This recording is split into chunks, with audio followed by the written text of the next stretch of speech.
Hello. It is your favorite sick man, Miles, with my co-host Jarrell. Hello. Also, we have a fantastic guest today, my adopted mom, Jackie. Hello.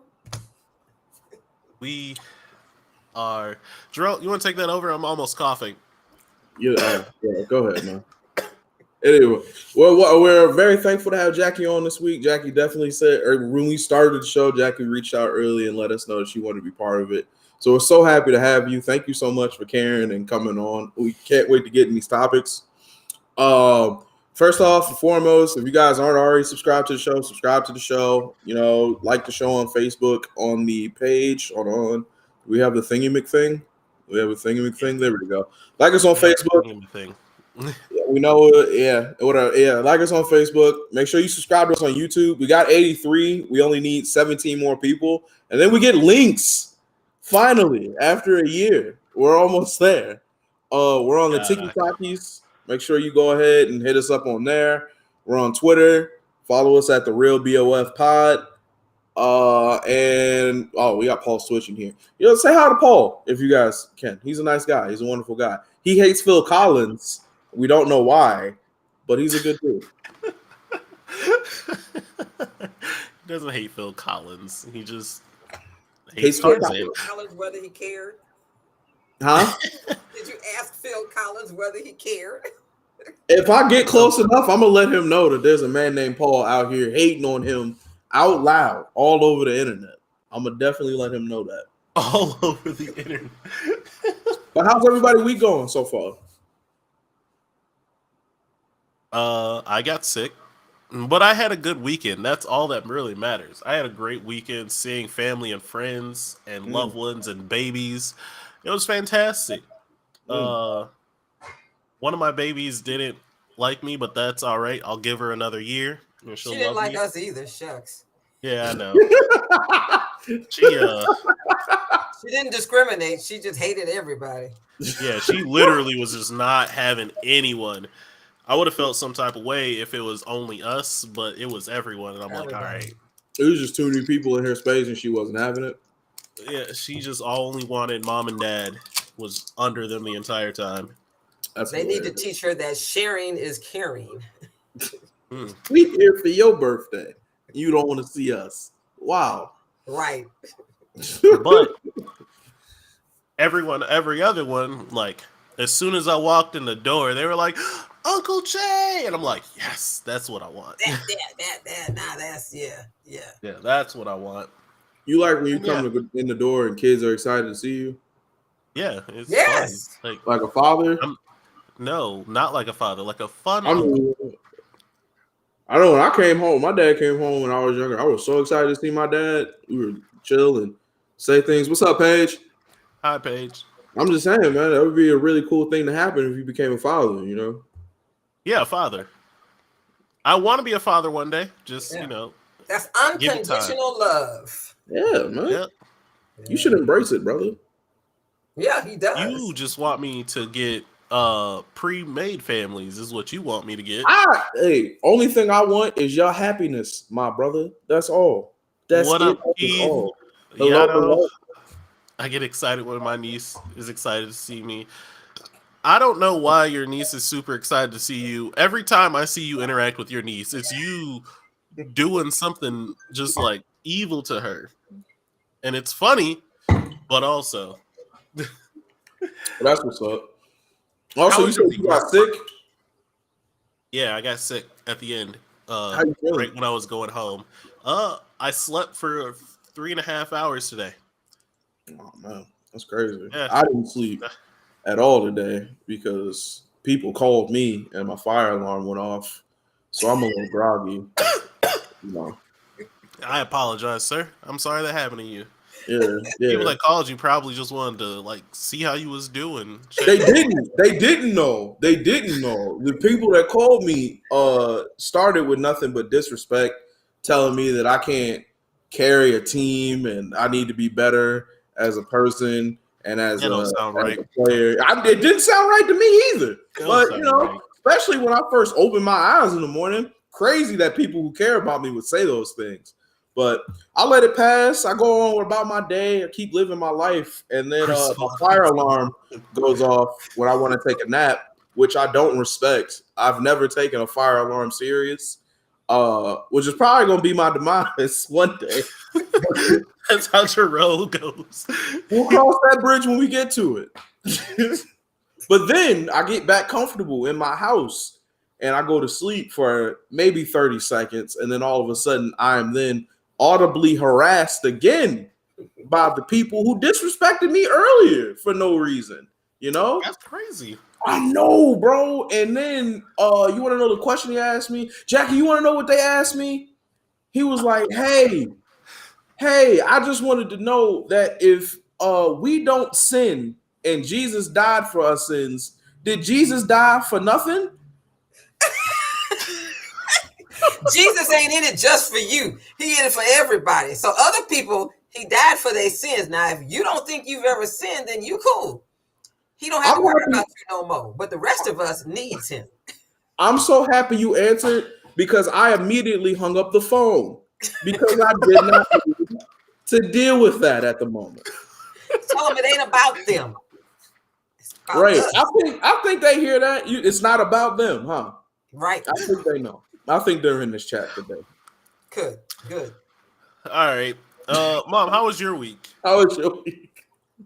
So far, it's been good. Been a little busy. You know, it's getting close to that April 15th date. So I had 8 clients here, stuff to do today. So trying to get these people some money back from the government. They think they deserve it. I do have a genuine question. If the government knows how much we owe them or they owe us, why do we have to file taxes? Why don't they just send us? I totally agree. and here's the thing. I used to, my local U.S. rep, every month he would have a call-in thing on the radio where you could call in asking questions, what is he doing on the Hill and stuff. And every month I would call in and say, hey, who's working on a flat rate tax? Oh, you know, we've been working on that for a few years. I said, how hard could it be? 10%. If you make $1 million, you pay 10% to the government. You make 1,000, you pay $100 to the government. You don't even have to have no filing. They just take it out your paycheck, send it to y'all, and y'all got your money up front. So why do you have this tax filing when you could just have a flat rate tax? Everybody pay 10%. No matter what they made, pay 10%. Make it 5%. Make it whatever you need. But just have that. We don't have to file no taxes. Well, it's more complicated than that. It's simple math.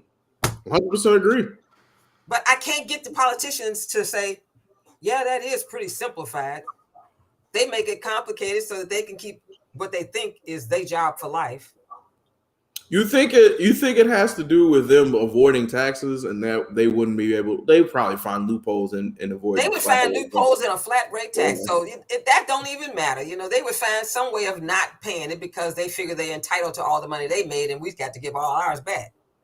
Yeah, that's ridiculous. I hate it. It is ridiculous. But the thing about it is, if we don't get enough people to actually get their little old, tired tails out of you can cuss it if you life, you know. I appreciate you catching yourself on what you were wanted to say and versus what you did say. But really, you could just say what you need. Just say it. What's up, Don? So yeah. Just go ahead, cuss. We do it all the time. Jarrell curses at me all the time. I don't. Yeah, but I'm supposed to be, a sophisticated lady, you know. These people on your podcast, they don't know me, so it's not. I don't want to taint my reputation before they even figure out what it is. Fair. Can I ask you a question about Miles? Here we go again. No, it's not. I'm sorry. You want to ask a question about Miles? Miles, yeah. Yeah, you can ask a question about Miles. Did Miles always feel like he was right or the world was against him? I don't think he feels that way. He does a lot. Miles a couple of times let me know that not only was my view on the world wrong and others' view on the world were wrong, but his view on the world was 100% right. And I just wanted to know, is this a recent development or? Okay, I raised 2 boys. Mm-hmm. One half of his life, the other one all of his life. The one thing I made sure that they had was confidence. And all people outside of our world don't understand the difference between confidence in what you know and arrogance because you don't know. We have confidence in this family. If you know it, you know it. It's not our fault that y'all don't know it too. We're trying to tell you. Trying to educate. Trying to educate. Okay. Education improves your quality of life and keeps you from going forward, making a mistake that you can avoid now because we educated you. Well, that actually is a nice transition into our first topic of mistakes versus bad decisions. There you go. Well, we also have a question from Alpha Joker who said, "Why is he so mean?" Question for Mom saying, "Why is he so mean?" I'm guessing he means me. I'm guessing they mean me. I'm not mean. When have I ever done anything mean? I remember we were at an event and there was a gentleman who was lacking, coverings for a certain part of his body. And instead of you keeping that information private, you just decided to tell everybody in the vicinity about this gentleman's situation. That's not mean. And I'll tell you something that people tend to take things away. They try to divert the truth. Okay, if you look in a mirror before you leave home, you know you look funny with what you got on, or you know you look ridiculous with how you put things together. You know that. So for somebody to recognize it and just state an observance, that's not mean. What if he didn't see it because he couldn't see it? He just yelled it out. He just did that. They say he's a pushover and not mean. I highly doubt that. No, he's not a pushover, but he's definitely not that horribly mean. He's not mean. Apparently, I'm just over Yeah, I'm not mean. I'm over analytically critical. Wow, that broke my tongue. Overly analytically critical. Well, at least he put a thought process into it. Man, he was just letting verbal gunshots go that day. That person knew when they left the house that they didn't have socks on, and they knew that they should have socks on. What if that person, who again shall not be named because his business don't need to be out here like that, but what if that person literally didn't believe that they were leaving the house that day? They believed in their spirit. This gonna go back because they should have left earlier. This again slides into our first topic so well. Mistakes versus poor choices. Yeah. Mm-hmm. A lot of people claim to make mistakes in life, but really they just are making poor choices. These are choices they made. Preacher? So we don't even have to talk about that example, but there's a few times in my life where I've definitely made poor choices and I knew they were, and I called them mistakes, but they weren't mistakes. They were just poor choices. That bar was a mistake. The bar was a poor choice. The bar was a poor choice. Nah. I'm sorry. Nah, that was a mistake. We should have left immediately when we got there. There was a band singing. I think they had like silver jackets on. We should have left immediately after seeing that. But we did that for you. Poor choice. Once you recognize you shouldn't have been there, you recognize it as a poor choice. Staying there was the mistake. Yes. Staying there was the mistake. We sat down and ordered drinks. When really we should have just been like, this ain't for us. I mean, we drove 25 minutes to get there. It was 10 minutes, if that. We drove 3 days to get to that. It went from 25 minutes to 3 days. It was so long. I remember the car ride because the whole time I was yelling about Purple Rocks. The whole car ride. No, that was the other car ride. This car ride, you were just yelling about people smelling your breath.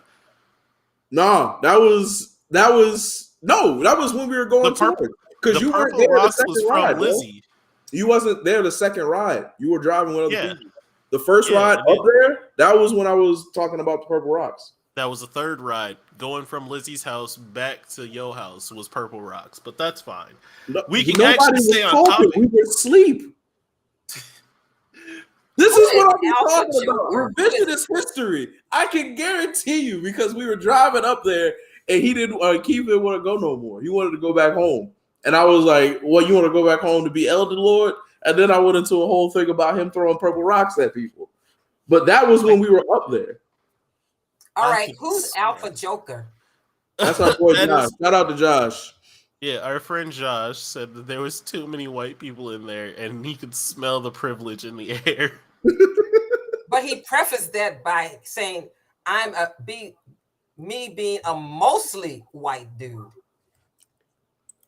I don't know where that is. That's a good question. I don't know what else Josh is. Whole lot of driving, and I didn't get an invite. Let me tell you something, Dajanique. I didn't believe in my spirit that we were actually going to go somewhere. And if I did know this, I would have definitely hit up more people to pull up. In my heart of hearts, I thought we were just going to end up at my apartment and hang out. But, you know, people want to change things in the fourth quarter. Now we got different game plans. I feel like this was always the game plan. Native American.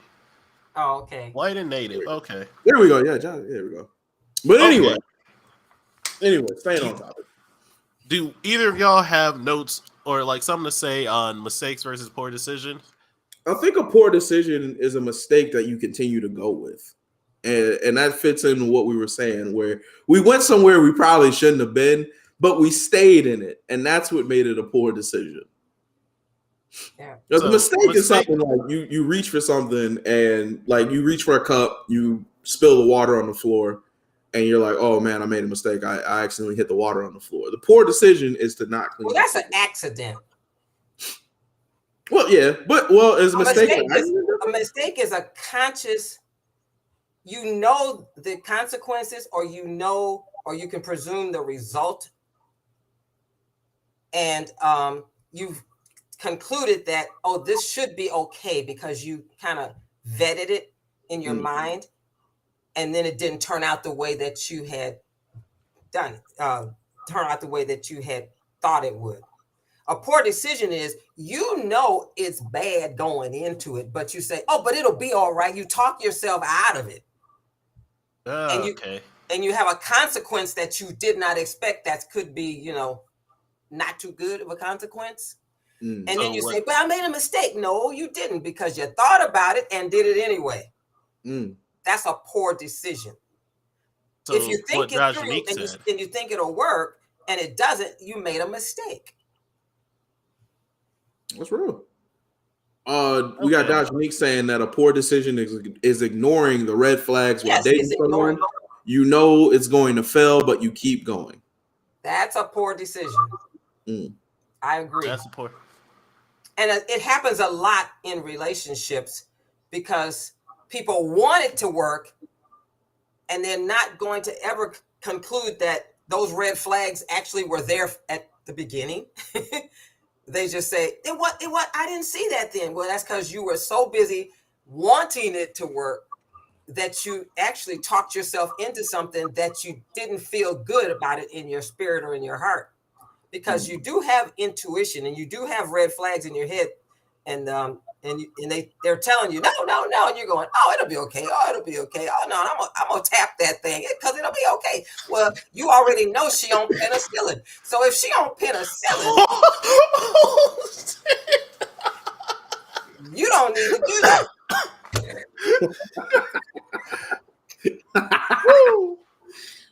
This is gonna be a fun day. Look, she was taking pills that look like antibiotics, but you know. Oh, hey.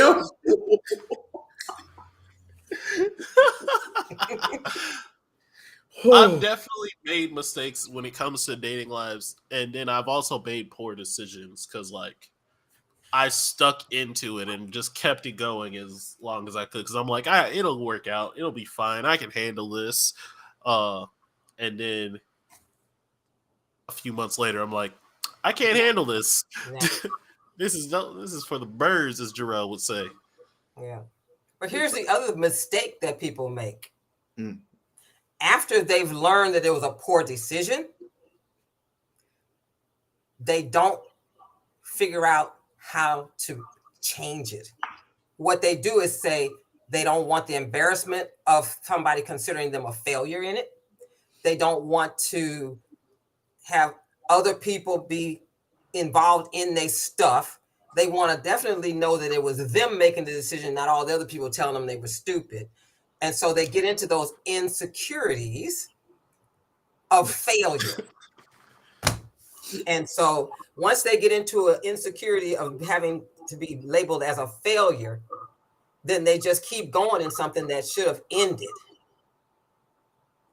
And they turn the mistake into a very bad decision. I can attest to that one. I was just saying I can attest to that one because, like, every now and then I think about moving back, but I also don't want to because if I do, I feel like I'd be labeled as a failure, like I couldn't make it. It's the little voice in my head that don't make sense, but it's just talking me down. What is the thing you would have failed at, though, bro? It's not that he would have failed. It's the fear that someone will consider him a failure. Miles, you told me on multiple occasions that you don't care about what other people think. Why are you caring about NPCs and you are a main character? Some of those people that you care about what they think are your family. I've been blessed. I've been blessed to be able to do a bunch of wild, stupid stuff. Not wild, but stupid stuff. You live a wild life. And not be looked at as a failure. And I'm really not looked at as a failure outside of anybody but myself. So like that self looking at a failure, I get that. But being concerned about anybody else thinking that you're a failure, why? You've told me how cool and how important your relationship with your father is. And somewhere out there could be something where you would fear that not fear so much, but you would not want him to look at you as a failure. Be totally honest with you, I don't think my dad ever would look at me as a failure. We're not talking about what we don't know that. We don't know that because you don't know anything that's going to happen tomorrow. You plan for stuff to happen. You hope that some stuff will happen, but you have no idea what's going to happen tomorrow. I would say this. First of all, you got to wake up, and you don't know if that's going to happen. I wouldn't have failed. I still won in that case. My dad would be like, he cool with that. I mean, he wouldn't be cool with it. When you slow down, he would not be cool with that. I don't think anybody would be cool with that. But, that'd be that. I would say outside of me getting some lady pregnant and not taking care of the kid, my dad pretty much will rock with me through anything. And I can guarantee you I will, A, not be a father, and B, definitely not be a father who doesn't take care of his kid. Well, that's unconditional love. And it exists in this life, but not everybody has it. That is a fact. That is a fact. I've seen that. I've seen it go left on people a lot. Who is Dodge B? Dodge B is our friend Dajani. She is a big fan of the show. We appreciate her always being here. Also, she says crazy things. If anyone who thinks of me as a failure, they should look in the mirror first. But also, no one will step to me and say it to me. That's also a good point too, man. I would ask that person how old they are right now because that's just my age. She's 28, 29. Yeah, well, I'm 71, and trust me, there will be somewhere along the way where that will happen to you. So get ready. I'll say this though, piggybacking off of what she said, and I do take stuff like that personally, where if somebody has something to say to me and they don't necessarily bring it up to me or anything like that, like I used to, well, not take it personally now, but I used to take stuff like that personally and be like, why would you not bring that to my attention, especially if we were on terms where we could actually have a conversation and move forward about it. But if they're not willing to talk to me about something that could possibly help me, then it is what it is. She said she want to fight. I already know. I ain't even got to read the comment. I know in my spirit she said I know she said she wanted to fight. I've been wanting to fight. Dajani, calm down. But yeah. If anybody's saying negative things about you or not bringing negative things to you, I also wouldn't be concerned with it, because if they're saying it to other people and not to you, they really ain't looking out for the best interest. The only thing that I would caution you is that there are people in your life that you want to think positive about you all the time. So that's your barometer, basically. If you have that person in your life that you don't want them to ever think bad about you, that becomes your barometer. And that disciplines you to kind of like not make those frivolous decisions. Because you've got that in your head that I want to live up to the expectation or live up to this person thinks highly of me and I totally respect them. And I don't want them to ever think that I was less than what they think of me. That's your barometer person in your life. That is true. There's a couple of those people in my life. It's interesting when new ones come into my life. Yeah. Jarrell was a new one in my life where I'm just like, Jarrell wouldn't want me out here doing this. Whoa. He'd be saying this shit. And then like I always had a little voice in my head and Jarrell's like, don't be doing that. And I still have the other people in my head, but I also have a Jarrell in my head lately, and I don't listen to him often because he be telling me to do wild things. Oh, don't do that. Wait, me or them? Both? Don't do that. Don't do that. You tell me to yell at people all the time. Yeah, but like they be deserving it though, and I don't. He don't want you to be no punk, so I'm with him on that. that. Yeah, like I don't feel right. One of the things me and Miles went back and forth on is there was a couple of times where I was like, I don't like how people was treating you in these streets, bro. He was like, it's not even that crazy, and they weren't treating him like disrespectfully bad for him to be saying something. But I was like, I don't even like the road that you about to go down with these people, man. Care about, and that's one of the phrases that's come up since me and Miles been cool is like, care about yourself, and we like apply that to anything, whether it's like me and Miles are both lactose intolerant, so anytime me and him eat cheese or something like that, and we tell each other about it, we're like, bro, why don't you care about yourself? Care about. Why don't you care about yourself? Just care a little bit. Just care a little bit. Just stop. Right.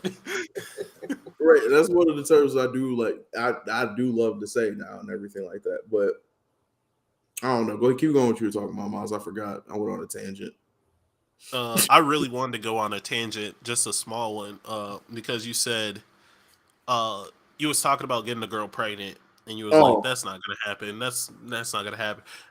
Small tangent. I'm sorry, but did you see that the male birth control is 99% effective, and they're gonna start the new oral one? Bro, it'll be another year before it's ready for human testing. So don't go out there, Sign me up. It's today. Sign me up. No, don't get signed up yet. Let's go. Let's do it. Sign me up. That's what my question was. Is like you sign up? Yes. What? Yes. First of all, after I learned what happens, like women on birth control and how it can like have permanent damage and everything like that, like I'm not really for it and how it can really mess them up. So I've never been really for it, but also I'm not for having kids. So it is what it is. But if I could do something, because I've always said, like, now that I got healthcare, I found out how much it is to get a vasectomy. And like, as soon as I get $400 extra to go ahead and knock this out, we're in the business. Like we're in. Yeah. We're gonna put somebody on ice. We're gonna put some little Jarrells on ice, and we're gonna keep it rolling. All right, we're gonna be all right. Oh my God, I'm with you, Jarrell. I don't have time. I don't have time for the stress of it. Nah, I'm good. I'm pushing 30 now. Like I can see 30. Like I'm good. I think I made it 30 years and know that this isn't for me. And if I got to take a little birth control pill or take a little shot or get Have a my good night arm at chopped work. off so I don't have to have a kid, I'll do it. I don't care. But yeah, you can freeze your sperm, and then if you change your mind down the road, you find a nice young lady that you think she would be good as a mom, and you'd be good with her as a dad. You're co-parent very well. Then yeah, freeze your sperm. You can always use it down the road. I don't want to give her false hope because even even then, nobody has to know you've got the frozen sperm except for you. Look, just keep it on Keep the that wraps. under your Keep it hat. a lock and key. I don't want to give nobody no false hope that there's a possibility. Let's just shut it down immediately in whatever way we got to.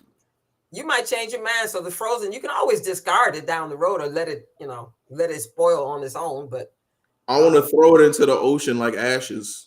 You can do that down the road. Like ashes. Wait, I'd rather have safe sex than I'm late text. Yep.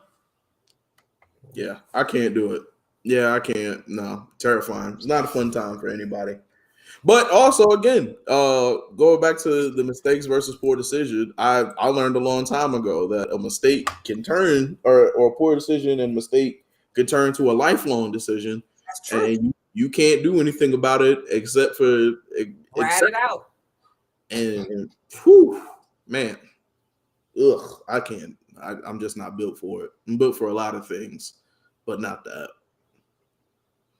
And look, I want to be a dad someday, but also I need to make sure it's with the right person. That's what I'm looking at.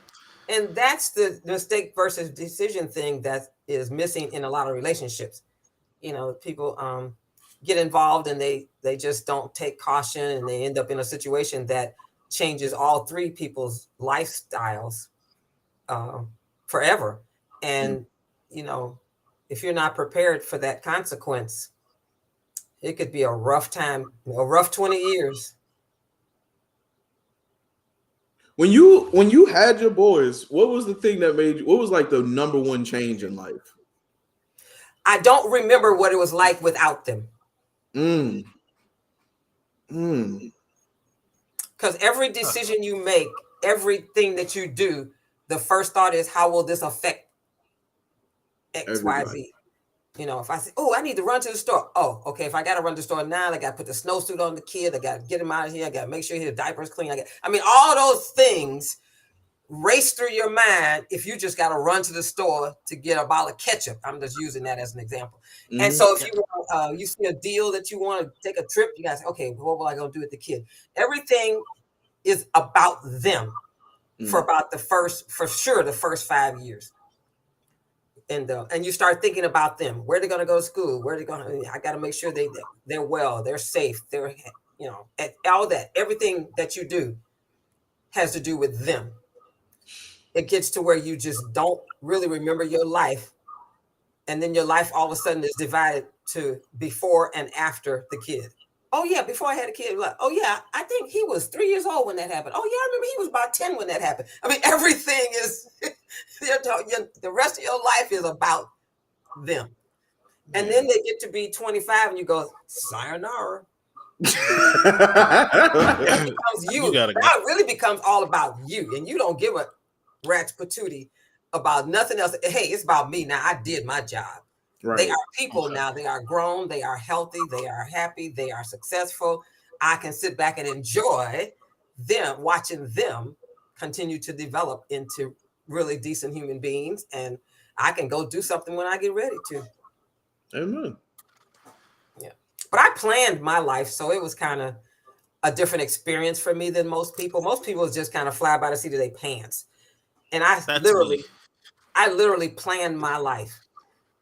The first 20 years of my life, I decided, when I was in high school, we were studying, I don't know something in history, and that was at 7 years ago, beginning. Mm-hmm. And I asked my teacher, what is a score? And she said, that's a period of 20 years. I went, oh. So I decided to divide my life into scores. I want to have 4 scores. And the first score was educating myself. The second score was doing whatever I wanted to do. I mean, I traveled the world. I traveled to all 50 states. I mean, I love to travel and take pictures. I was a camera buff and I took pictures. So my whole next 20 years was career building and traveling. I got married when I was 39. So the third score was child rearing. And then soon as they got into college, I started doing the fourth score that I'm still in is community relations and giving back. I do a lot of mentoring. These are my give back years. So that's why I do so much mentoring, volunteer work, charity work. These are my give back years. Amen. Okay. Quick question, Josh. Are you like behind a lot? Because like when this is popping up, we're not talking about Jarrell at all. Yeah, he might be. I don't know. Yeah, I think you're a little bit Who behind. told him I played Scrabble? I can't spell. I can read real good, but spelling is really struggle. Oh, One thing about Scrabble, whoever you're playing with, if you spell something wrong, they're gonna tell you. That's why I don't play it. You could spell whatever you want in front of my face and tell me it's right, and I'll just be like, I guess that is a different way to spell because for 1,000 points. Whatever, you got it. Sure. Whatever. Oh, that's cute. Yeah. Where was the? I just realized something. Oh, go ahead. Sorry, I just realized something that used to happen to me a lot. What's up? Whenever I couldn't spell a word, I was always told to look it up in the dictionary. And that is so counterintuitive because if I can't spell it, how am I supposed to find it in the dictionary? I need to spell out the word to know exactly the location to find. That's a real good point, man. That's a really good point. I never thought about that. That's a millennial statement if I've ever heard it. Like, you can't, like, I get the sound it out, but like, no, what it is you can get some of the letters and you start looking with the first letter and then you go to the second letter, keep going through the dictionary, and eventually within 3 pages or so you'll hit the word that you're looking for. It gives you the ability to seek it and get to research it. It teaches you how to look for something, not just be told something. It teaches you how to look for something and find it. That's fair. Yeah. I just remember, specifically remember as a child, I was told, or I asked how to spell pneumonia, and they're like, "We'll sound it out," and I'm like, and I started sounding it out. They're like, the English wrong. language is not conducive to that. You're right, because there's so many things like read, read, read. There, and there. There. The word psychic. The word psychic is really bizarre. Psychic. How come it starts with a P and there's no K in it nowhere? Psychic. 2 K sounds and no K nowhere. I agree with you. There are so many exceptions in the English language that it makes it difficult, but it does teach you how to look things up, which means think about it as opposed to somebody just telling you. Okay. Sorry for interrupting your question. I interrupted your question, Jarrell. Do you remember it? No, I don't. The car just growled outside my window, and I'm on the 4th floor, so they need to get that checked immediately. Well, reading every day helps me build more of my vocabulary. I didn't do the dictionary method. That's not bad. I don't like reading. But you did say that this last score of your life has been giving back and mentoring and all that stuff. And I think that slides in to our next topic perfectly. Unless someone has more they want to talk about with mistakes versus poor decisions. You have anything more you want to say on mistakes versus poor decisions, Mom? Nope. All right, then. Yeah, we can slide into this next one. This next one's gonna be you. Mostly you talking on this one because I don't want to be canceled. I can't speak on situations that I don't know about. But the next topic is insecurities in women. We could talk about insecurities in men, and yeah, we can. We'll stay on the safe side. But as far as the women go, I think we should be quiet and let Jackie handle that one. I think we should 100% just be on the quiet side. Well, I think if I had to make an opening comment, it would be that, insecurities, are commonplace. It's not like there's it's an anomaly. It's a very commonplace trait. And I work with a lot of young women between the age of 16. The program that I did the mentoring in is the Jeremiah program. It's a national program for young ladies between the ages of 16 and 26. And we do a lot of mentoring, and we do a lot of life skills workshops and classes and things, because oftentimes the mistake that they've made is to become pregnant at an early age. And then they get some of the younger girls, the 16-year-olds and 17-year-olds.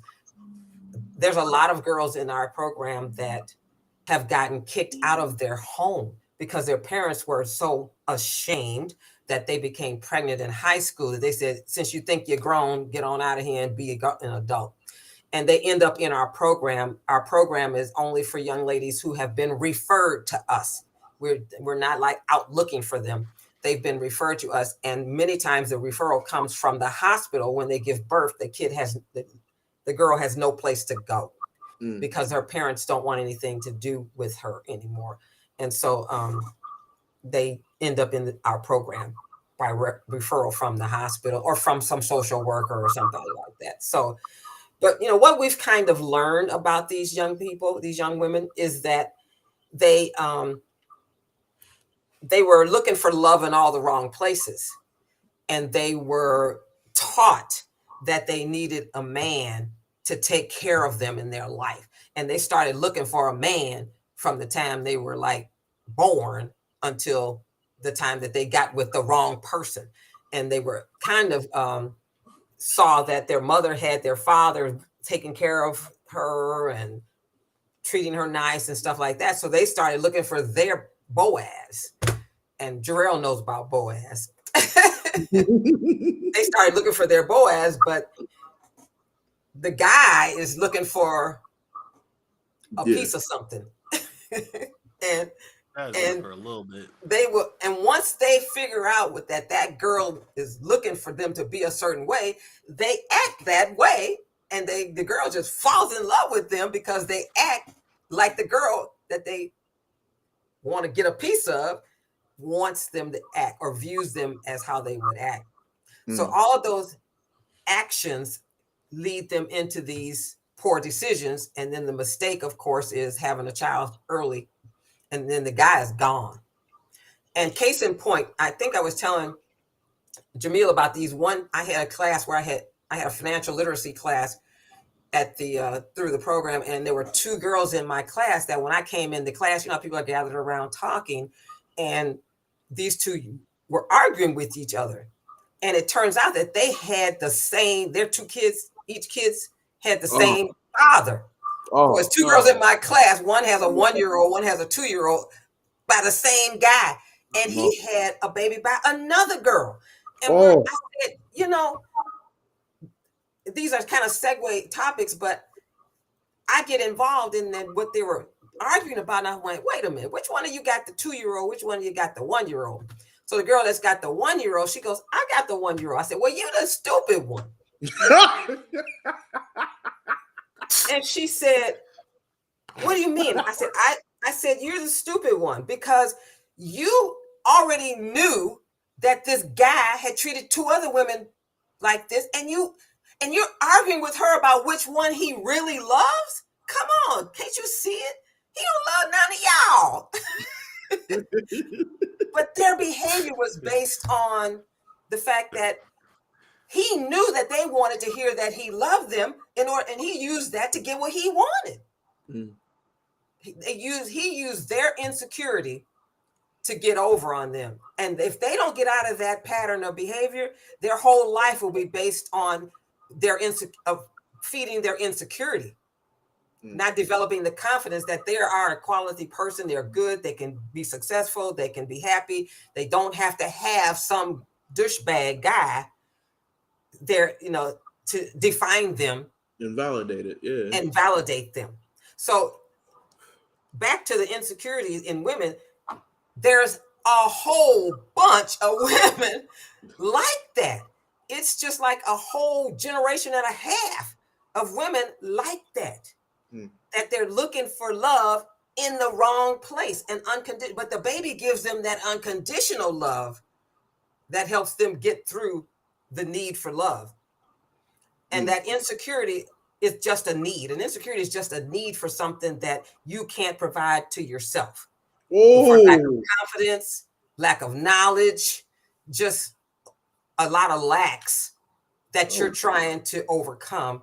And it becomes overwhelming. And you make mistakes and all kinds of stuff. Preach on.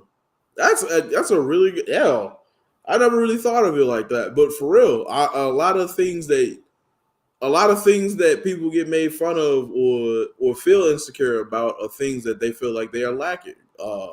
Sometimes it's socks. Sometimes it's money. Sometimes it's being with women. I know as a man, like if a dude isn't seen with some girls or doesn't look like he can get the attention of girls, he's definitely feels insecure about it and could make him act irrational and everything like that. So I never really thought about it. It's just a need for something. Wow. It's a need, yeah. And insecurity is just a need for something that's lacking in your life. Insecurity of women. Dodge J just made a good comment. It is a problem with girls who were raised by single mothers because then they take on the insecurities of their mother. And especially with boys, because single women, not all of them, y'all, whoever women are, single women tend to, when their boy gets to be close to manhood, they start looking at their son as their man. And it's like, my son gonna do this for me, my son gonna do that for me. And a lot of boys feed into that. Oh, I'll always love my mama. I gotta do this. But that's not your man, that's your son. So then the girl comes along and sees how the boy treats his mother and thinks she should be treated that way because women have been taught to watch how a man treats his mother and that's how he'll treat you. That ain't true. His mother gave birth to him by chance. He's supposed to be choosing you. You're supposed to be in his life by choice. There's not a default. So yeah, those insecurities get developed at a very early age. Yeah. Y'all want to hear a funny story though? There was this woman whose mother was she got passed around the neighborhood quite a bit. And so that's pretty much how she made her money to raise her kids. That was her chosen profession in a sense. So this woman grew up thinking that that's how I'm supposed to be. But then she got a little older and she said, no, that ain't how I'm supposed to be. So she would be going out. At first she was going out with men that told her, yeah, you give me the honey, I'll give you the money. And then she probably realized that ain't really how I want to be. So she changed her ways and she ended up dating this really nice guy. So they got to a point where they wanted to meet each other's parents. And so they decided to meet each other's parents. They'd all at her church where she went to. My mother goes to my church. Bring your dad to church with you this day. And my mother can meet your dad. When his dad walked in, he goes, oh, there's Lucy Goosey. And so it's like, what are you talking about that? Oh, yes, she used to be around the neighborhood. She was giving it up strong.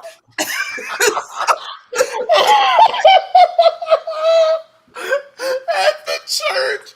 Oh. So, you gotta move. You gotta move. You can't be there no more. You gotta go. And his girl couldn't even deny that, yeah, that was her mother.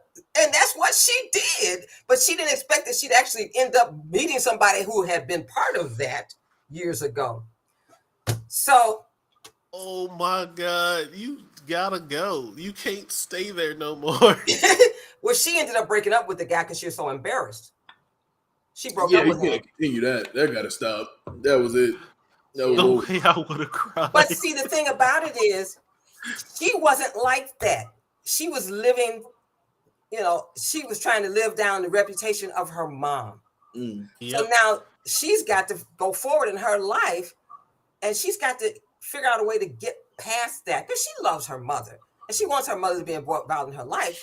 But her mother's reputation can't interfere with her having her life. Mm. So she's got that insecurity. Does this guy know my mama from the neighborhood, or what, is his daddy one of her tricks? Or I mean, she's in a quandary. She need to leave town, basically. But anyway, well, I'm changing my name. I'm not coming back. I wouldn't stop throwing up. Like I would have been permanently upset stomach mode for the rest of my days. I just know coming back from that one.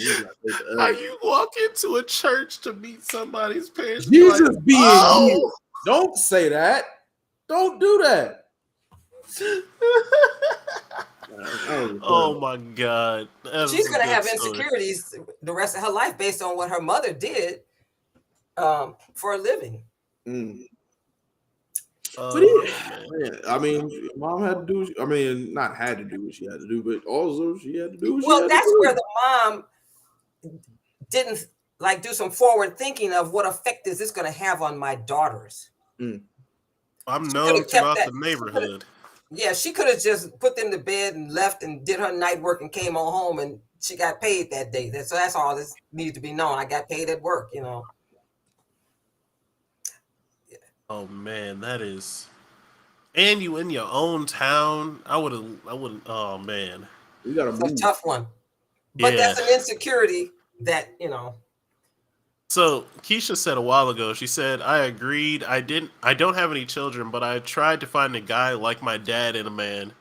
I choose the wrong ones, which bothers.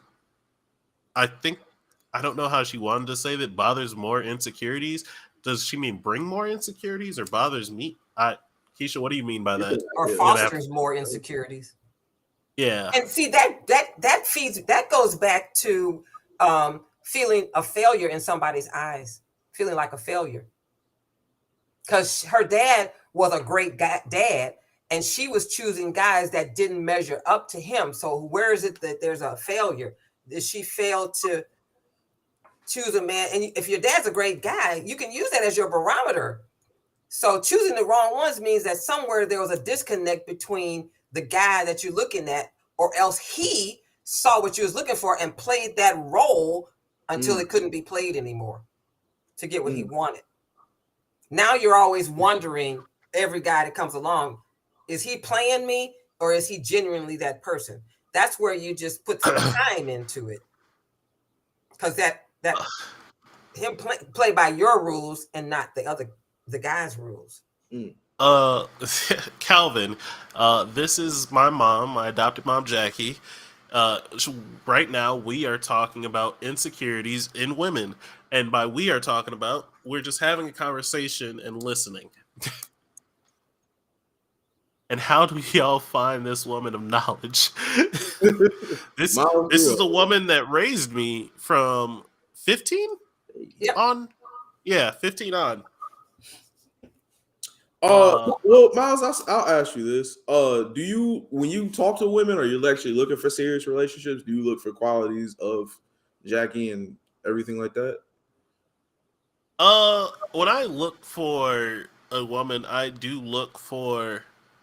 I wouldn't say I look for qualities that like Jackie had, but I look for qualities that I like, and I like intelligent women. I like confident women. I like women that know what they want. Those are kind of big things for me. Jackie does have those things, but it's not that I'm like looking for Jackie. Right. Yeah.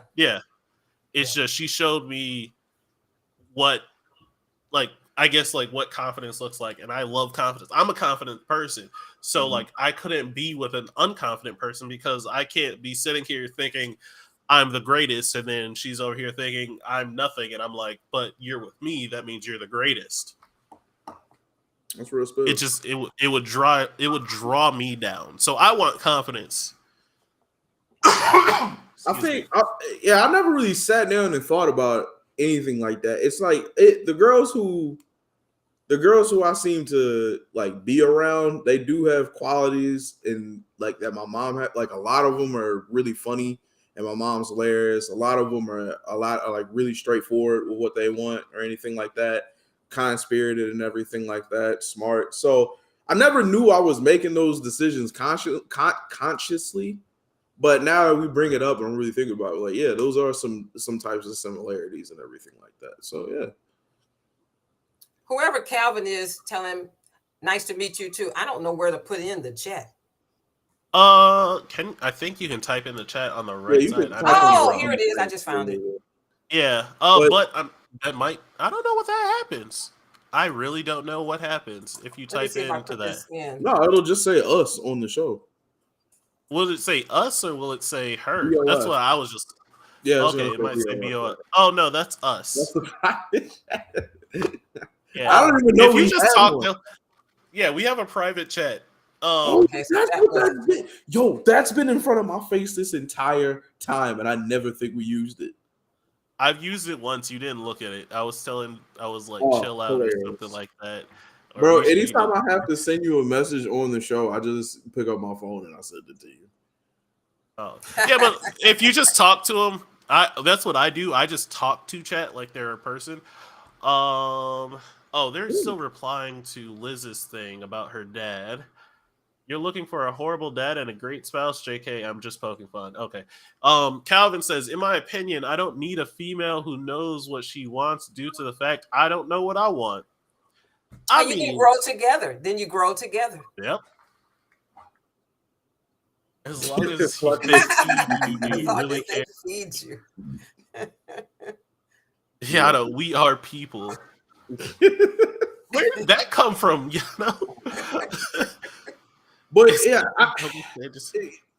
I'm really thinking about this now and everything, and like thinking about things I've been insecure about in my life, and even though I had them, I think when I was about high school age, that's when things kind of been like, whatever I don't have, and whatever I'm not gonna be, I'm not gonna be. So why worried about it? And I don't know. The older you get, I'm asking. This is a question now, but like the older you get, do you feel like those insecurities kind of go away, or do you feel like everybody gets to a point where they're like, "Hey, I'm kind of over dealing with this."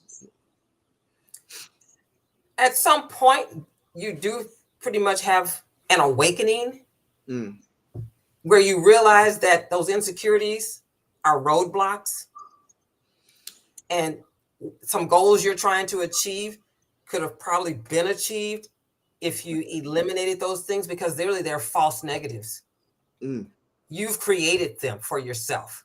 They didn't just darken your door. It's a feeling, it's an emotion, and you can work on changing that. Like the guy said, he didn't know what he wanted. He can change that. He can start going with his emotions and just closing his eyes and said, how do I feel about this? And you get, just think about it for a few minutes, meditate on it.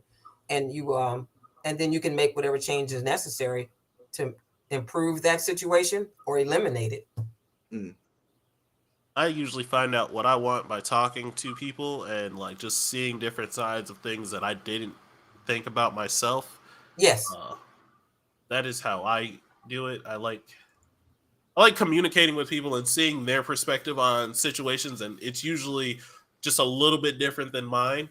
And like I'll still make my own decision, but like I'm now getting more input from it and seeing more information on it. Yes, exactly. Yep.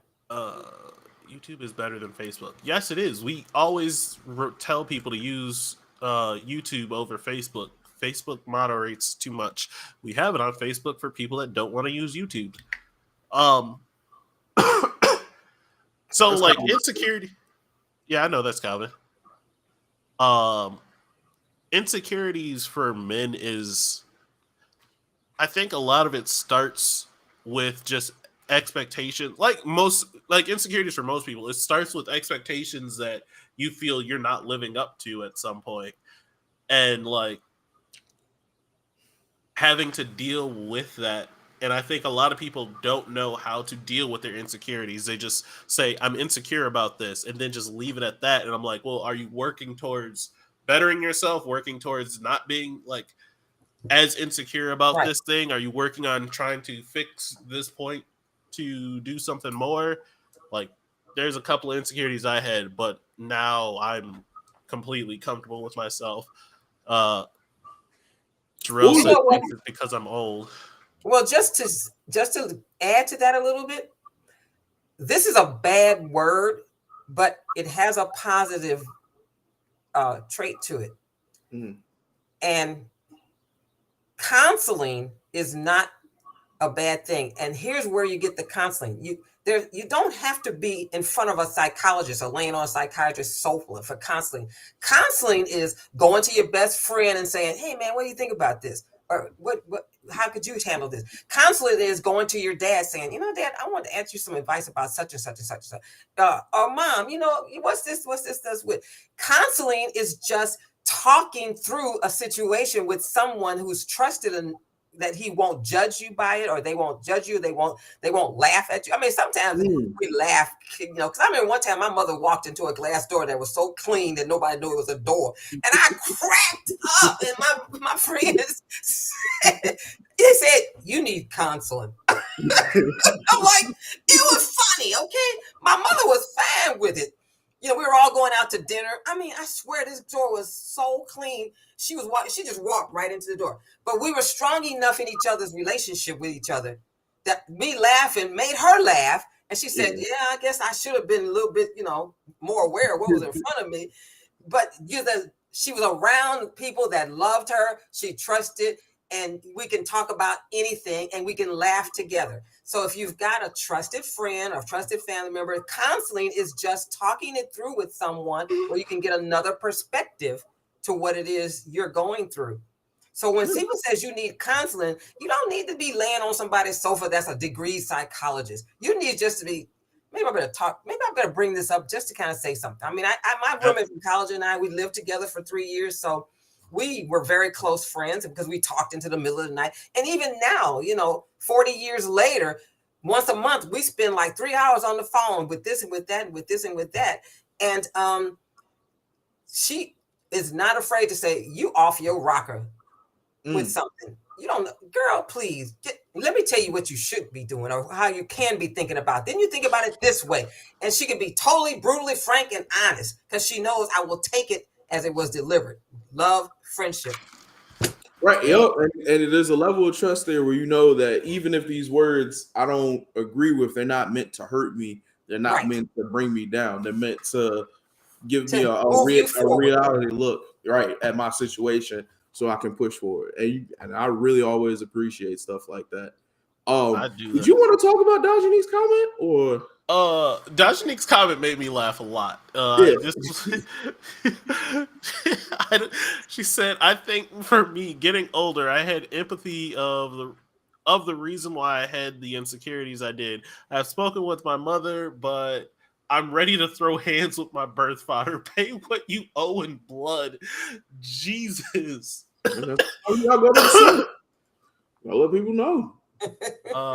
And then Calvin, who's Neji Kun, is, I think as you grow, you deal with a lot of stuff, and it's up to the person to work on that type of stuff. You don't become an adult with age. Age is nothing but a number, but maturity is something you work on and learn from experiences. My father has proved and taught me such things.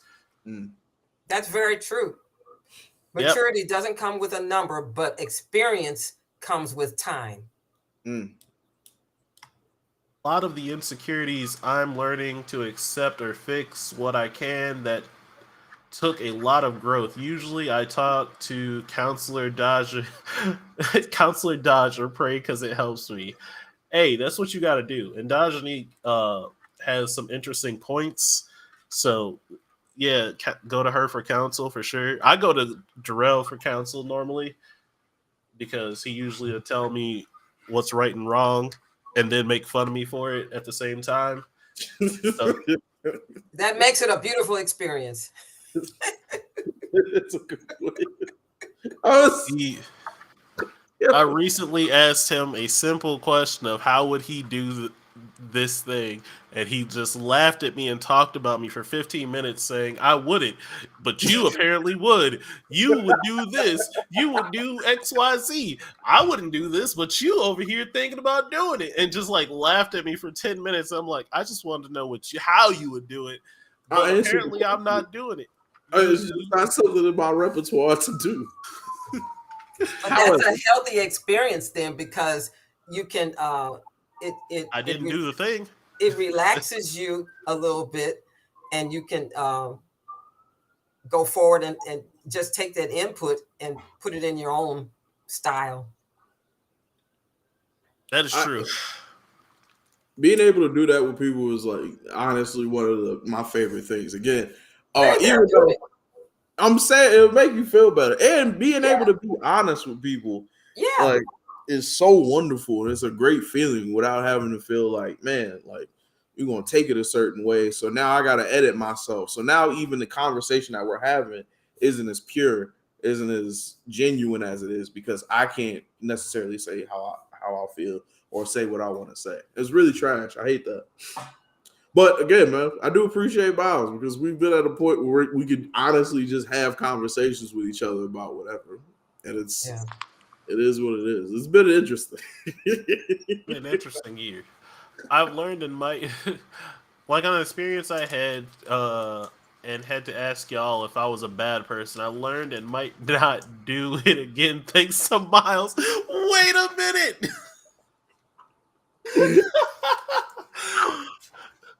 But knowing myself, I might do it again. Look, at the end of the day, I told you how I felt. I said, you're not a bad person. I just wouldn't do this. And you took it as, I'm going to keep doing this. So, look, there you go.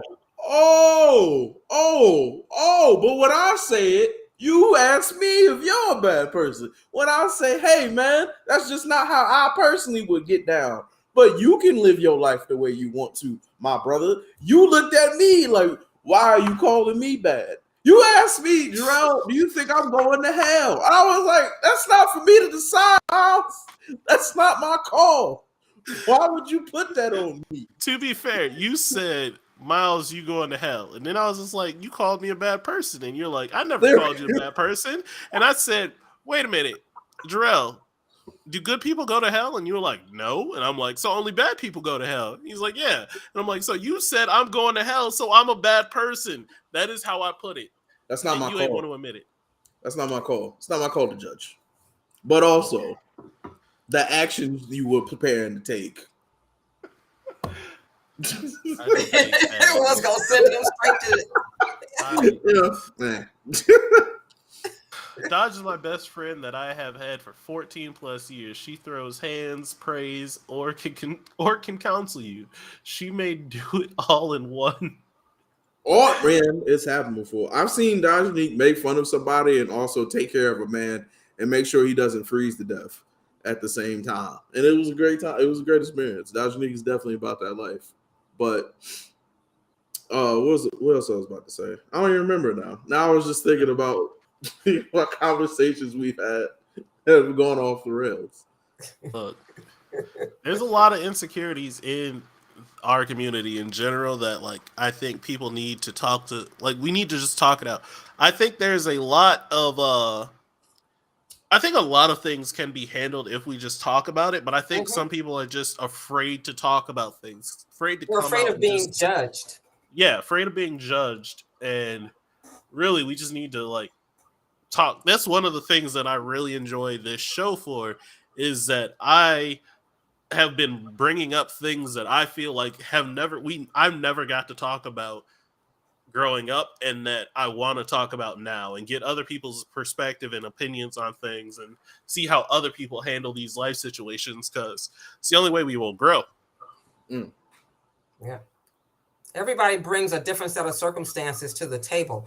You know, life is a series of experiences and events, and a series of choices all along the way. Some good, some poor, some, some necessary, some critical, and we don't know what people bring to the table.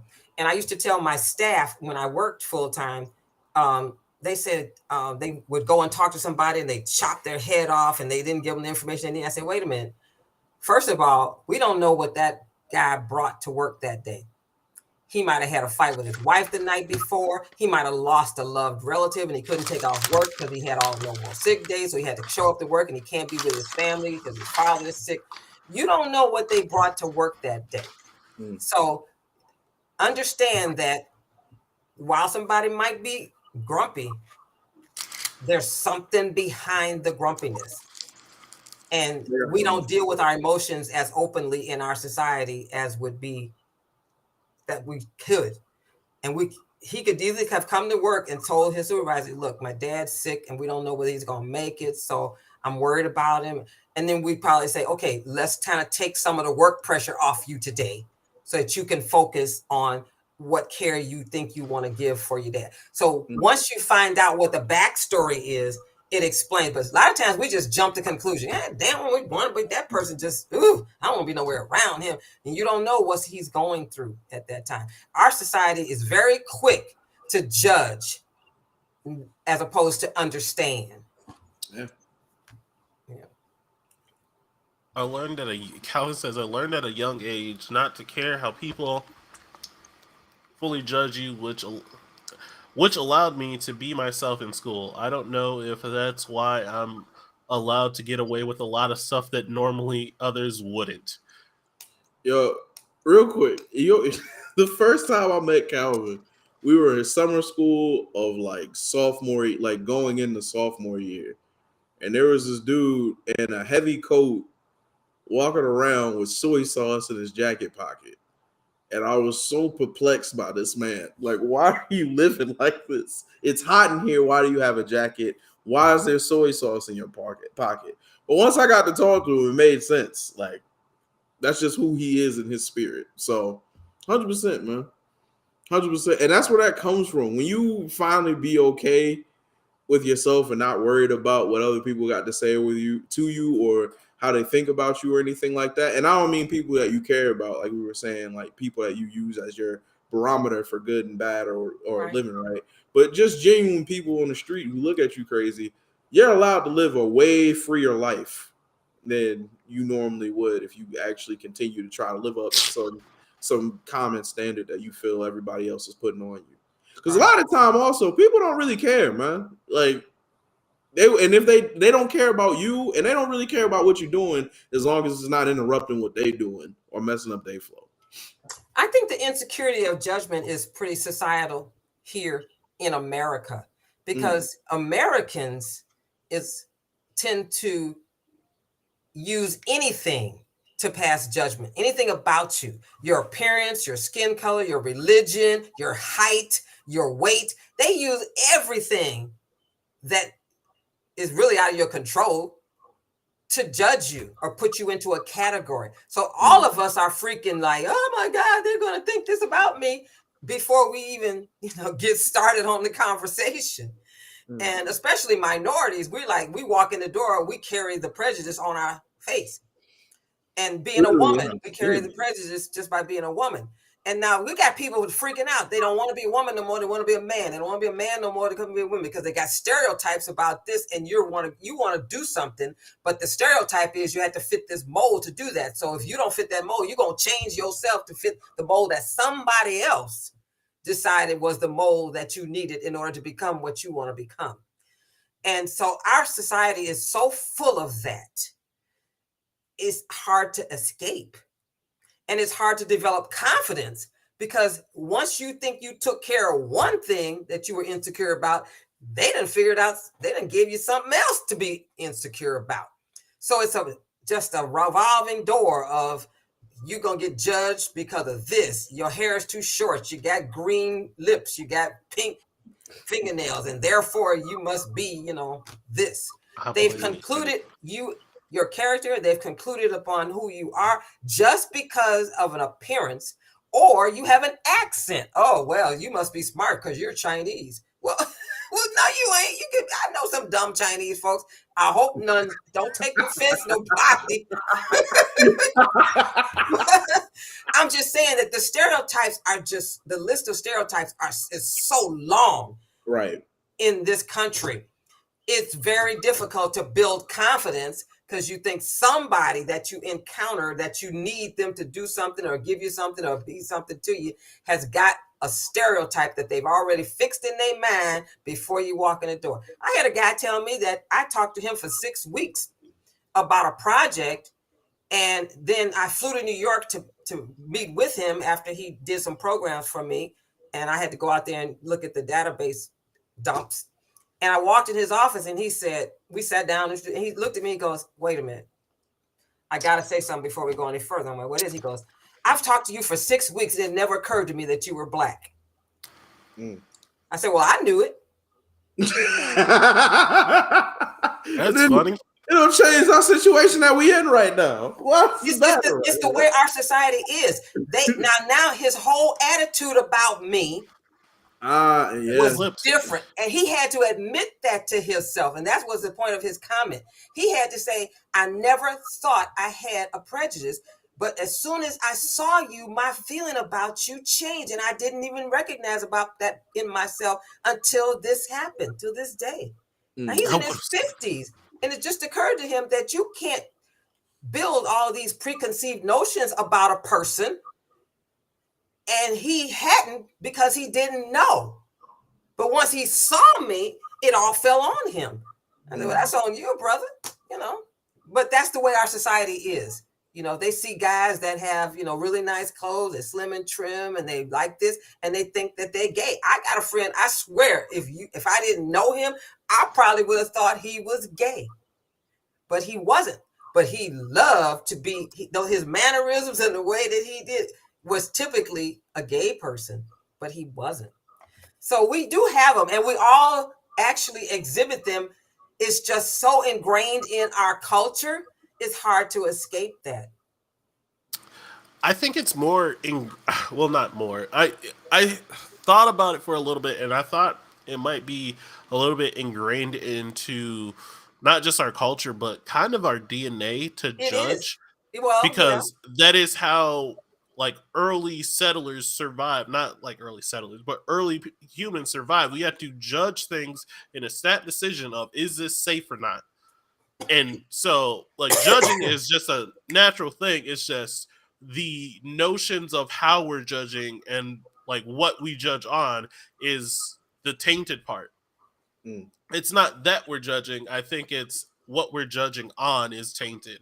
Because if you see somebody, if you see a white person or a black person or a Mexican person, and then you judge that, that's a tainted version of a judge. But versus if you see somebody with a gun in their hand walking towards you, that's a quick judgment. I need to get out of here. I don't know that that's judgment. When you say you see somebody, if you see somebody and just based on their appearance, you have a set of opinions, that's prejudice.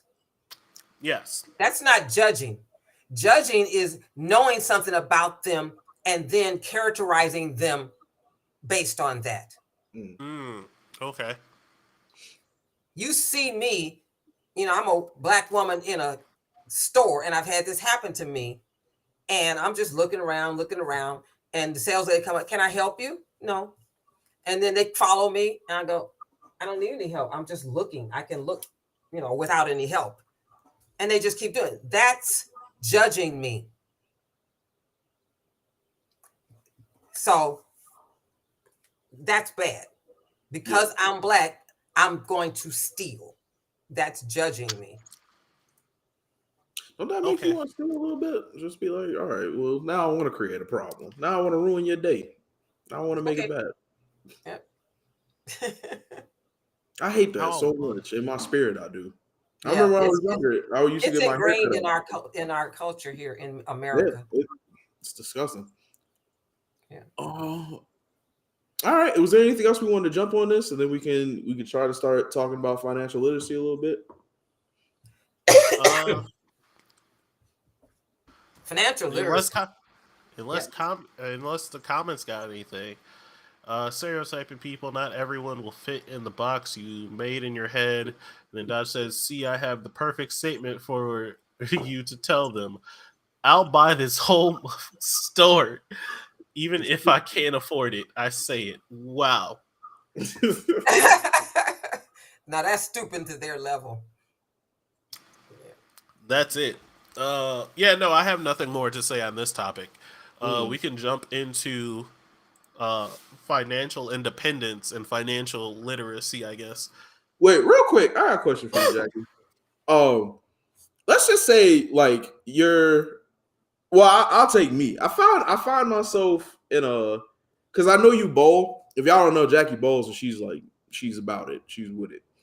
Like He she's wins a lot. for real. Do you ever find yourself in like a funk with bowling when you find yourself like you're like the skills are there, but it's just not all translating like it normally should? 2 weeks ago, my team Mm, thought maybe I was, on drugs or something, but I just couldn't do nothing right. I even threw a gutter ball, mm. which was like, it was almost like the whole bowl, and I went, it's like, hey, I'm human and I have human, but something had been on my mind and I didn't sleep well the couple of days before.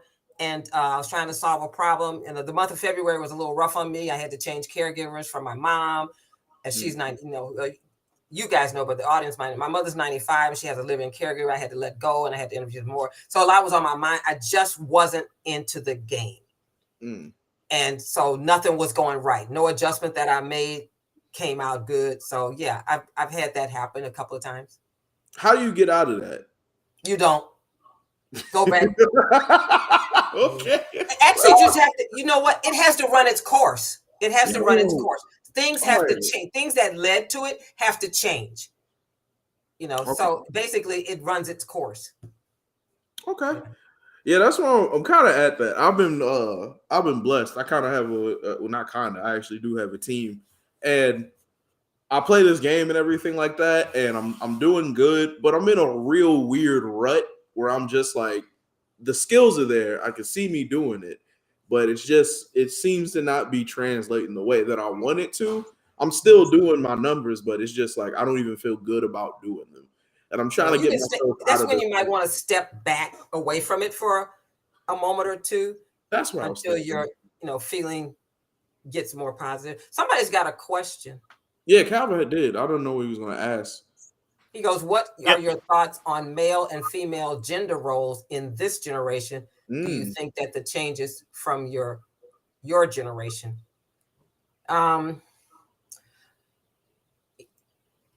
Gender roles, it's hard for me to accept the changes in gender roles because I was raised in the 50s and 60s when there were very clear lines between genders, what gender roles were. And as the 60s came into play, and the 70s especially, the 70s was when free love was on the horizon and women's rights were coming up, burn the bra. I came up through that era. That's when, in my mind, the gender roles really began to blend. Women began working in the 70s and having careers.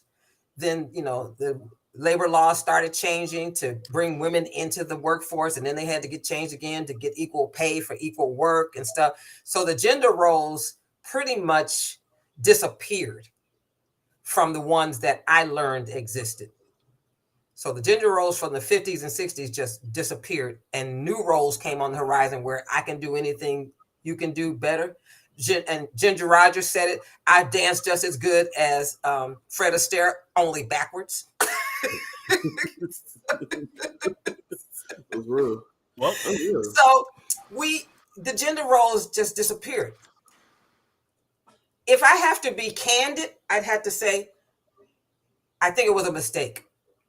Because now we don't know who's on first.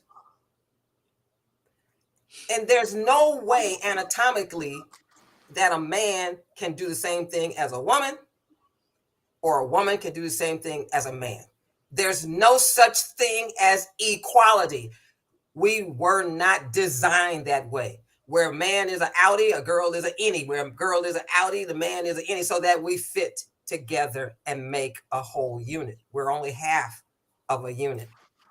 So that's the way we were designed. We're the only species on Earth that's trying to change the way we were designed as a machine. I mean, rats know which one is right and which one is left, which one is male. We're the only species that need to change the way that we were created. And that messes with everybody's mind. And I don't know where it's going to go. But just to answer your question, I think it is an issue that we are removing gender roles, because it's just obvious to anybody that there are things that we do better in the form that we are. And we will not be able to ever do it as good in the other form as the ones who were born that way. So we're messing things up here. And at some point, it's going to blow up. Because procreation is the point of life. And if men are now women, they still can't give birth. And if women become men, they still can't produce sperm. So the point of life is to procreate, go forth and procreate. If you keep changing the way this designed, what are you going to have in the end? So the question was, do you think the changes are an issue? Yeah, I think it's an issue. I can't forecast the future, but it doesn't look good. And then he comes with a follow-up question saying, "What's your opinion on the situation of the new generation of females that are okay with things like OnlyFans and stuff?" Like OnlyFans. So OnlyFans is a website that is almost mainly for selling nude pics. Like, it's selling your nudes to people that want to pay for them. So it's a porn site? Basically, it's a porn site that anyone can sign up for. Well, I can't speak on it because I never heard the term until just now. So I really can't have an opinion on something I never even knew existed. Yeah. But but I did. But the questions that are coming up with the gender issues are they trying to answer them on the fly? Now you got girls that are now boys that are now girls because they had a sex change operation. Do they go to the girls' bathroom in school or the guys' bathroom in school? Well, just make a bathroom. You go in there, you shut the door, do what you got to do, and come on out. I mean, why even bother with that question? Many places have one bathroom and you just go in. You got little signs that says occupied, so somebody's already in there, and when they come out, you go in. Yep. It's a whole bunch of questions, that now they got this one woman who's playing. She's a swimmer or something, and she was a guy, and now she's got more muscle tone because she was a guy. So she whipping ass, she's got the strength. She's gonna outswim these women. So you got all these other things that enter into the equation when you mess with nature. Oh, excuse me. So for my thought on gender roles, I took it in the sense of like I came in at the wrong time. Hold on. I would bring it back to like just the roles of like just like even house roles, just like women are supposed to, or like according to the old gender roles, as women were the ones taking care of the house, cooking, cleaning, taking care of kids. The men were out making money and all this stuff. I grew up and learned that I needed to do all this stuff, like take care of the house. I learned to take care of the house. I learned to cook. I learned to clean, all that stuff. So like my role in the house, I feel like my role personally is I like to cook and clean. Those are my things. I love cooking for people. But I also take care of the business, like take care of my own business. So like gender roles are starting to blend in the sense that when it comes to a relationship for me, I want a 50-50 on cooking, cleaning, and bills. And that's not a traditional thing. That's more of a newer generation thing. Well, the things that you're talking about are easily divided into who's the strongest in a certain area. So you're talking about a partnership, and basically a relationship is a partnership. And you're saying, as partners, who's the strongest in certain things. And these things will be learned through the courtship process and getting to know your process. And you go, well, I love the way the house smells after you get done because you use lemon scented stuff in here, or you put lavender in the bathroom, or you use. Because I know my son used to say, or Ernie, my biological son, Ernie's the one I birthed, Jay is the one I bought. So my birth son, hey, he was definitely a pride. I mean, when you buy something and you go shopping for it, my goodness, you want to buy the best. So I'm an elitist when it comes to that. I buy the best. I ain't buying no schlock. You didn't take them back, so it was a good investment. There you go. I came in and it was just like, this is good. That's it. This is it. We got a winner. But he used to say, he'd come home from school and he'd say, I love the way the house smells on that day of the week that he knows that the cleaning lady came. And so he doesn't have no cleaning skills. So if he gets with somebody, they better have cleaning skills. Because he don't have no cleaning, because he didn't have to clean. We had a cleaning lady. So when you get together, you learn things about each other. You learn where the strengths and the weaknesses, or the strengths or greater strengths are. And there's a partnership. I don't think there's anything wrong with a man cleaning, doing laundry, cooking. And I know relationships where the girl don't know how to cook and the man does all the cooking, and they've been married for 15 years. They got a 14-year-old kid, and the kid is learning each one of all the skills the kid is learning, but from a different parent. So the gender roles traditionally, but back in the 50s, women didn't work. So their job was to take care of the home. Whereas now you have women that are working, and many of them bringing home 6 figures, and the guy is not. So neither one of them are in the home on a full-time basis. So they have to share the responsibilities. Some people are not good at money matters. I've got another friend, her husband spends every dime he gets his hands on, and she's not that way. So he ain't handling no money in that family. But he has to be on an allowance. Otherwise, they'd be poor. So I think you have to acknowledge what you are, what your strengths are. And if your strength is not budgeting, be honest about that. Let the person who can budget handle the money. If your strength is not laundry, you put, like my husband put my cashmere sweater in the washing machine. He was trying to be nice to do the laundry, and the sweater came out about this big. And he said, what happened to that sweater? I said, oh, you can't wash that. That's cashmere. He goes, what's that? Well, never mind. It's too late now anyway. So, I'm not mad at him because he was trying to do a good deed, but that wasn't his strength. A mistake was made. And a mistake was made. You hit on something that I wanted to talk about, and it slides into the financial independence. But like you said, that one of them budgets and the other one gets an allowance.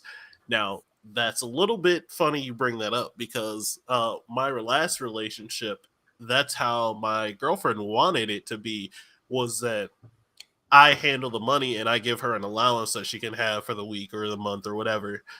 And I personally hated that. I didn't want to control her money because A, we weren't married. I felt like I didn't need to control your money. B, it just feels weird that like I want someone that can handle money. So like I feel like she wasn't financially independent enough, but I also don't know if I'm financially independent enough, not to where I want to be at least.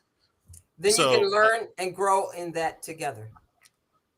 You can learn and grow in that together. If she knows she's not good at handling money, it's good that you know that up front. That's a starting point now for how you're going to grow together in that. Rather than her take on, you might come back at her with, rather than you decide that I should do it all, let's learn how we're going to do this together. And you will have some responsibility that you need to carry when it comes to the financial burdens of the household. And you have some rules that you design between the two of you that she'll handle. Like she'll handle maybe groceries, but she won't go in there. She'll learn how to, watch the sales, every other week, bread's on sale. That's when you'll buy bread, stuff like that. She'll learn how to utilize her money in a very efficient way. so that she don't go crazy. And you can Who is use this? that Who as is this guy? Is that Calvin? Netching, That's netching. it. yeah. As long as you didn't cuss him out for doing something he thought was a good deed, I know a lot of females who would. That's a problem with girls. That is true. I agree. They always want to make the guy wrong instead of, I know you. Hey, I can get another cashmere sweater. I can't get another guy. So, but next time not to do that, or make sure you know that the delicate things goes over here. That's all. It's a learning opportunity. It's not something to criticize somebody about. And that was going back to what you were talking about. You can use being honest and upfront about your what you lack in a relationship, kind of as benchmarks to see how long or far along you guys came together. If you were bad at money, but through 6 months, 8 months, a year later, you now have a budgeting system and you know how to attack certain things, then you guys have grown together. You now have learned the You're now skill working that you together. nurtured, together. That's Right. always a plus. It's funny that we're now talking about this growing together, because I'm pretty sure last week we talked about how people refuse to grow with each other now. They want a whole person at the start and not to grow together. Right. And now we're talking about how to grow together. And that's funny to me because, like, I think this generation doesn't do that. If a man doesn't know how to do a certain thing or a certain thing that women like, they're not going to say, all right, we can grow together. It's just like, oh, you can't do this? I'm not wasting my time on you. And it's just like, no one's in the mood to teach anymore or to grow together or learn. Yeah, no one wants to learn or grow or change at all. They think, this is who I am, this is what I want, and I'm going to find a cookie cutter piece that fits me. And I'm just like, it's not how life works, in my opinion. It's not how life works. I think that you guys grew up in the disposable generation. Paper plates, fast food meals. I mean, I want this. How do you like your burger? Burger King, have it your way. I mean, this Wendy's, is always. You grew up in a situation where everything was geared towards your want, and if they didn't have it, then you went someplace else. But people are not commodities. This is true. People are not commodities. You can't just have it your way. Yeah, you can't just expect someone to fit so perfectly in your life that Plus, you don't they have don't to even change know what anything. your expectations were before they got to you. So how could they live up to your expectation? They didn't know what their expectation was until they made a mistake. Jackie called us trash.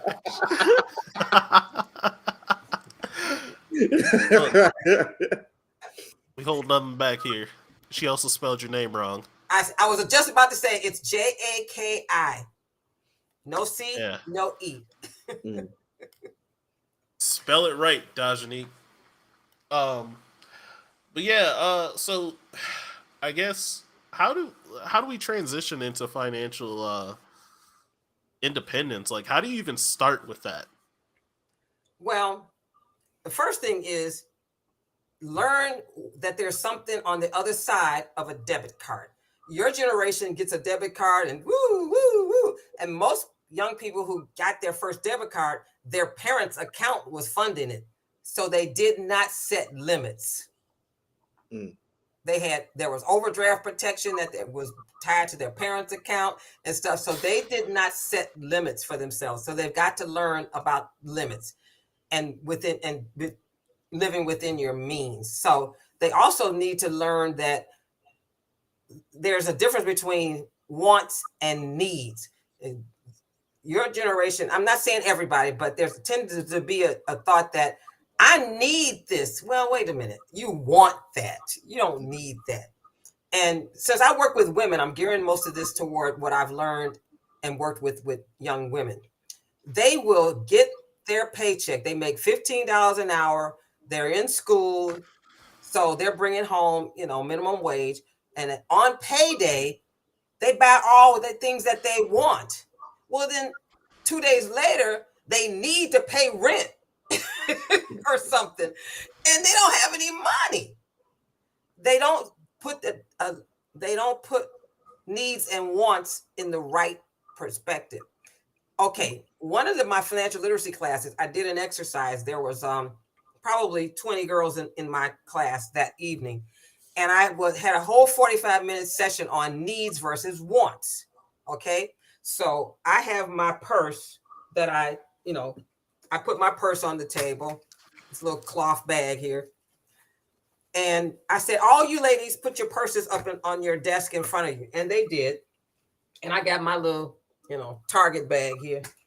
And I said, let's go around the room and all of you all just tell me what you got. They got Fendi, Gucci, Michael Kors, this, that, and the other. And I got Target. I said, Target. So what is it that you need in a purse? Well, it carries your keys, your lotion, your cell phone, your Kleenex, whatever. Mints, your gum, your spray breathalyzer stuff. I said, how much you spend for that? You don't spend $400, $800, $300, $2,250. It do the same thing. That's real. I make $175,000 a year, and I spent $2,250. Rest of my money is in the bank. Y'all make $600 a month. You pay $400 for that, and you got to find a way to get some food this week. Sheesh. So you got to learn first what your needs and what your wants are, and you have to prioritize things. So I have tips and tools that I give people for doing that. A lot of people say, what's your savings account? Do you have an emergency fund? Do you have a savings account? Those are two different things, right? Savings is for the future, emergency fund for emergencies. If you have a flat tire, who are you going to call? I call my friend. What if your friend can't come? Emergency fund means you could get a cab home or Uber in your language. So first of all, you have to split your money into 3 pools. You got your discretionary income, which is last. You have your needs, you have your wants, and then you have your discretionary money. So you have to have discipline. And people say, I don't have any savings because I don't make enough money to save. You always have enough money to save. My grandmother, I learned that from my grandmother. And my grandfather were farmers. The thrill of being a child of farmers is that you get to ride on the back of the truck on Saturday morning to go get hog feed and chicken feed and fertilizer. And my grandmother lined us 6 grandkids up and gave us a quarter and said, you have to bring 10 cents back. Damn. So when we get back, we'd have to give her a dime. And she had banks on her dresser in her bedroom with our names on it. And she'd put the dimes at the end of the summer, God dang, we had like $25, which in 1956, that was a lot of money. So That's good money. But my point was that no matter how much money you get, you always have to save some of it. You never spend all that you get. Okay? So come up with a plan for yourself and make sure that you don't see it. So now these days with electronic payment, you can split your paycheck into 2 counts, And so off the top, whatever you can save, and it should be 10%, just like, 10% goes into your savings, emergency and savings account. And the other, you have your bills, and then you have an amount that you can decide to do something fun with. But you have to have rules, and you have to have some tools that you use in order to accomplish that. You'd be surprised how much you can save and not even realize it, because it doesn't change your life at all. It really doesn't change your lifestyle. You can save money, and you look up and you need something and you've got it. You've got it because you've been saving and you have that emergency fund and stuff like that.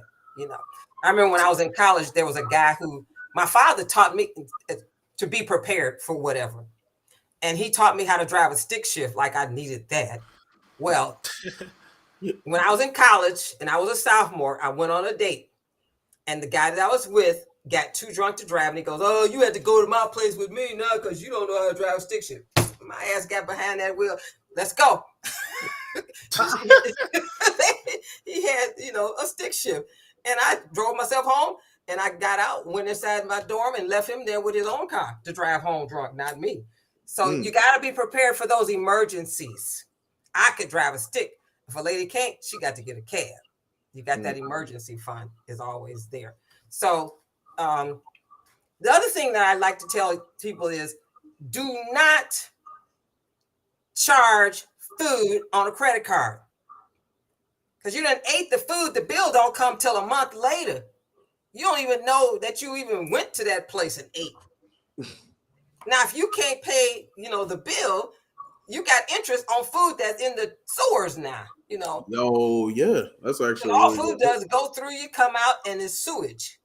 So you done basically got financed sewage. That's a good point. I never thought about it that way. You finance sewage? Oh. Yeah, so you got to have some rules for yourself, and you always can save. Never say you don't make enough money to save. I don't care whether you make $5, $10 an hour, whatever it is, 10% of that, you can put it aside. It will not change your lifestyle. You can still live the same way that you live. And never spend a raise. If you're making $15 an hour and you get a raise to 17, you're already living off 15. The rest of it can go into your savings. It'll be there for you if you want something. I completely forgot how much I was saving until I looked at my savings. I never look at my bank account anymore, thankfully, because I just normally don't need to now that I live comfortably. But I remember I signed at the start. I was just like, all right, this much goes into my checking, and this much goes into my savings. And I didn't realize, after a few months, I forgot how much was going in my savings, and I was just like, man, I thought I'd be making less. I'm making a decent amount. And then I realized, oh, yeah, I also am making savings. And I look at my savings and I was like, wow. Yeah. I haven't touched this or looked at it in a while. Because your lifestyle didn't change by putting that away first off the top. So it just continues to grow and you're not really paying it attention. You're right. All of a sudden you go, oh, shucks. I got money. I can buy a BMW. No, don't do that. I can buy a BMW. Or Jag. Buy me a Jag. It took me 30 years to save for my first Jag. Because I didn't want to take the money out of my budget.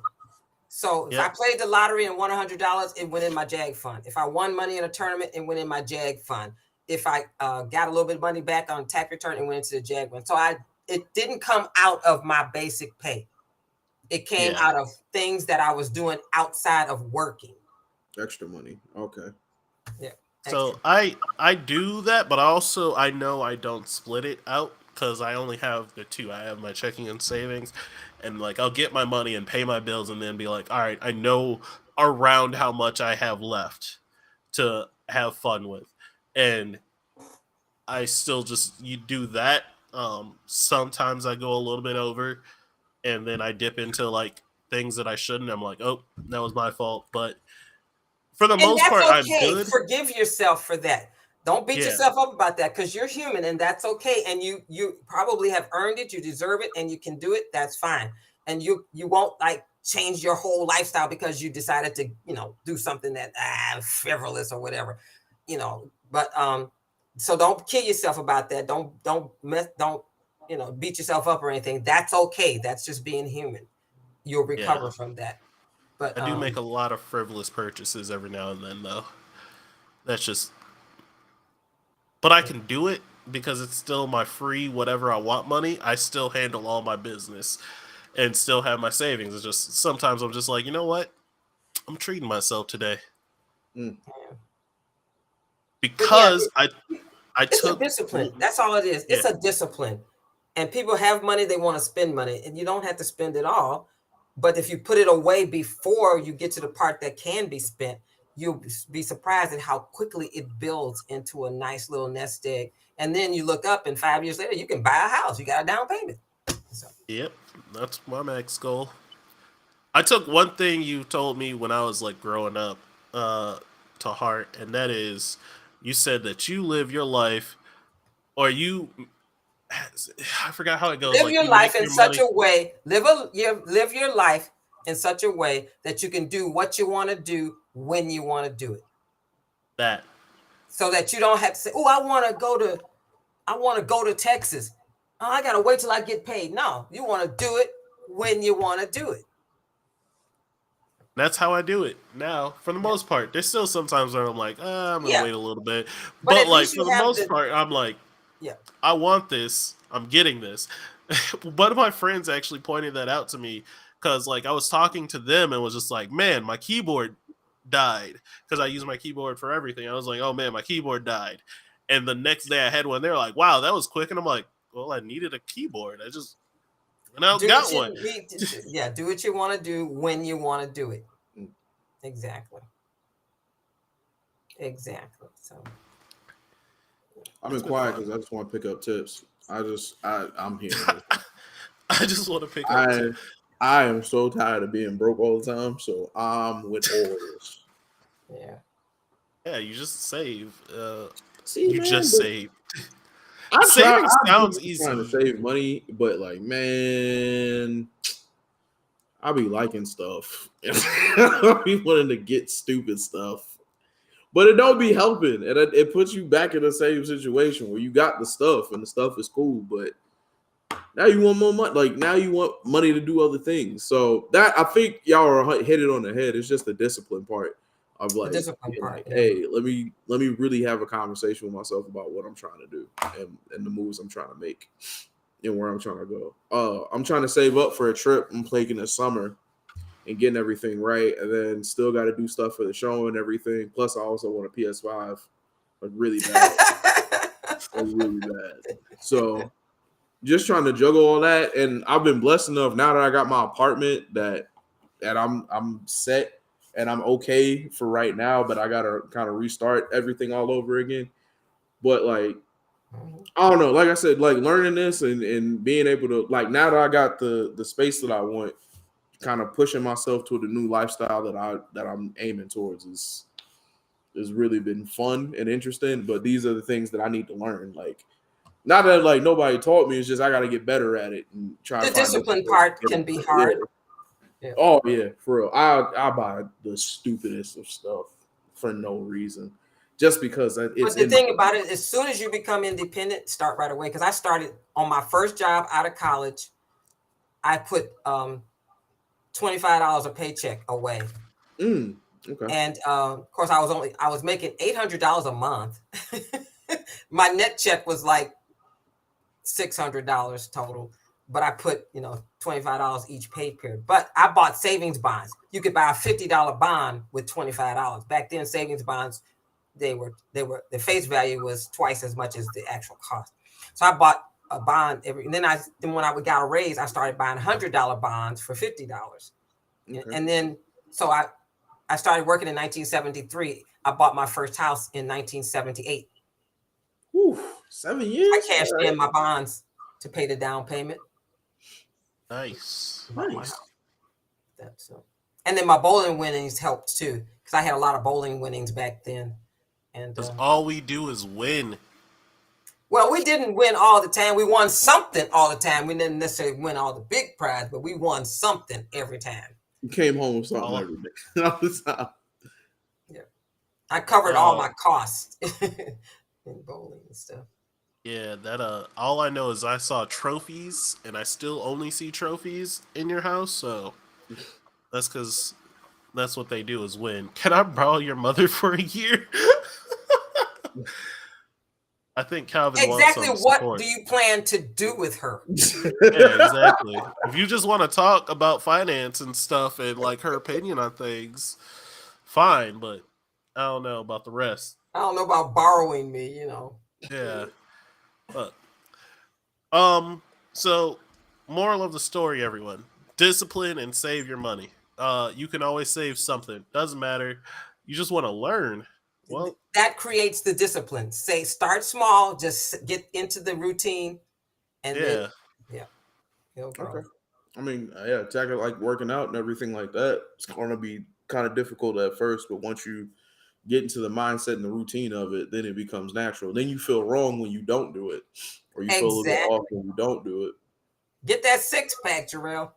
It's coming, yo. I promise you. Listen. I'm surprised Miles didn't start laughing. I bought cauliflower rice and broccoli, and like just having that in my house and not buying like little, like I'm not really a snack dude, but I'll go and buy like a burger and fries and just be chilling for the day and everything, or a burrito or whatever. But like just having like broccoli and hummus and not eating it with chips and everything like that, like I could feel the difference in my body. I can feel myself getting better. I can feel myself like how my body's reacting to it. Yeah, so that's what's up. And that's been the hardest part because, like, I still get those cravings of like, man, I could eat 17 Reese's Pieces right now.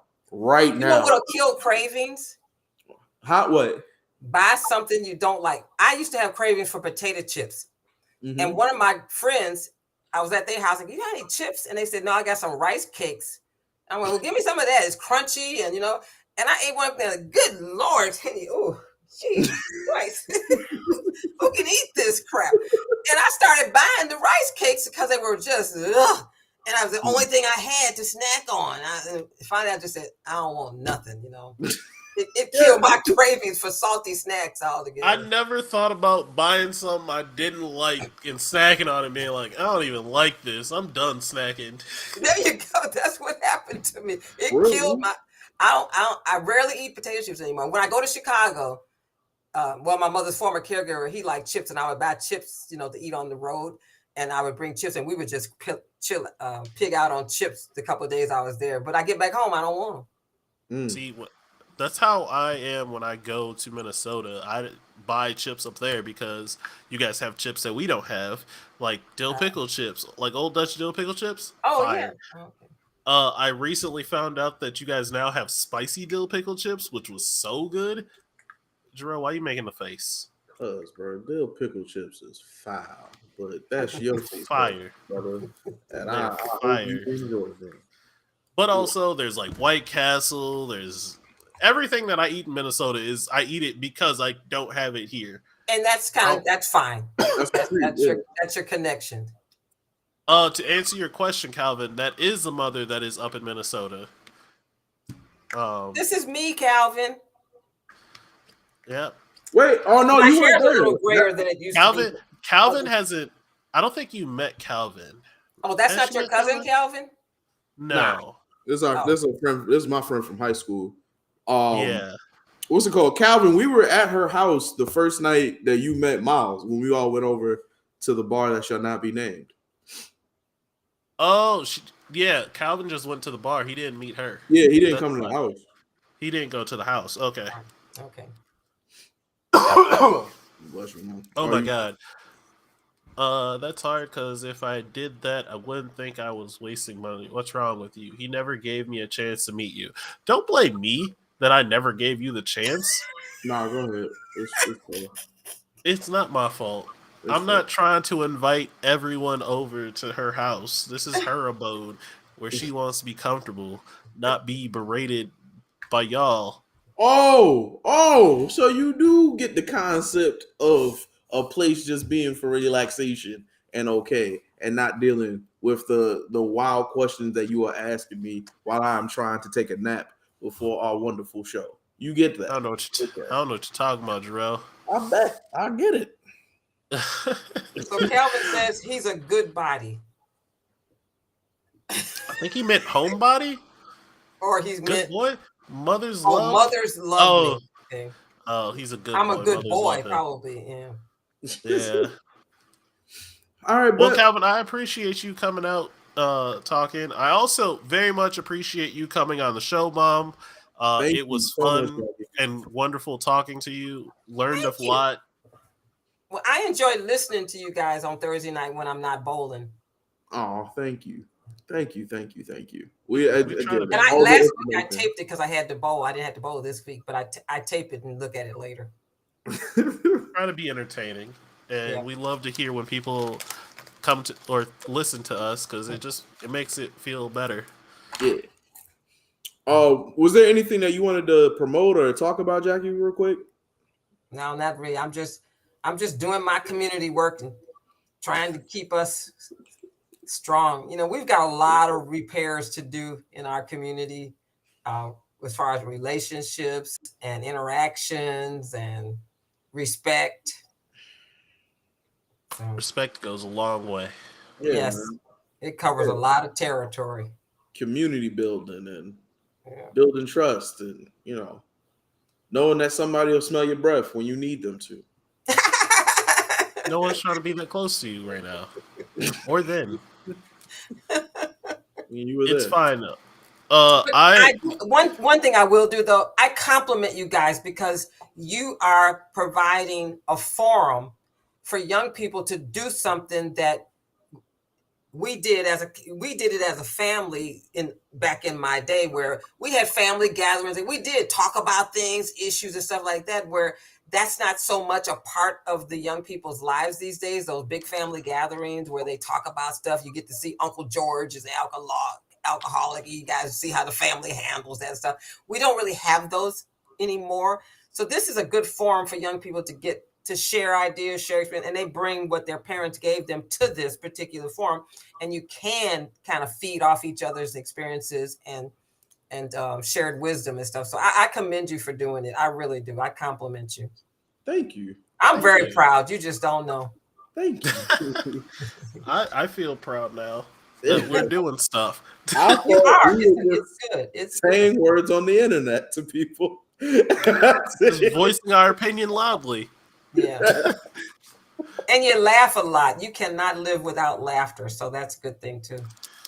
That is very true. Thank you so much, Jackie. Thank you. You're very welcome. Yeah. I need to end the show because I am over here silently suffering and need to take some medicine. Been putting that off. All right. Well, I'll be able to witness. How do you actually do that? So I have a button that end stream. Yeah, I have the whole button. But again, thank you guys for coming out to the show. This was another episode of Because of Fergie. We will be back next week with no one. Next week is not a guest speaker. We're just going to be talking about something. Don't forget to subscribe to the YouTube. I don't remember what we're talking about next week. Don't forget to subscribe to the YouTube. Follow us on Facebook. Follow us on TikTok. Follow us on Twitter. Just follow us on everything. If you just find, just follow. Just like, subscribe, share, comment. Tell us your favorite memory. I don't know. More stuff. But yeah, thank you for watching us. We've been BOF. Jarrell, you want to say anything before we go? Love you guys. Thank you again, Jackie, for coming on. Appreciate you so much for the knowledge you dropped on me. Yeah, and never be afraid to smell your friend's breath when they need you to smell their breath before y'all go to an event. Y'all are peoples. They need you to lift them up and help them in their moment of weak breathness. All right, that's all. That's all. Okay, next time, Jay, just discreetly hand him a Tic Tac. If I had one, I would have been like, here's your gun. You didn't have to word of it. It was just a security thing for me. It wasn't even that I didn't know it was like, I knew I was straight. I was very confused why nobody else was worried about it. But whatever, that's them. I was just like, I need to make sure for myself in my own mind that everything. Then you should carry mints. I actually handled the situation by taking like a mouthful of toothpaste and just swishing it around. We were in a situation where we had to be somewhere by a deadline, but just seeing my friends there. That's all. But it's cool. We figured it out. Only friends. Hey, Jarrell. Let it go. Just let it go, brother. Let it go. You right. Let it go, brother. You right. Anyways, we are out. Bye, everyone.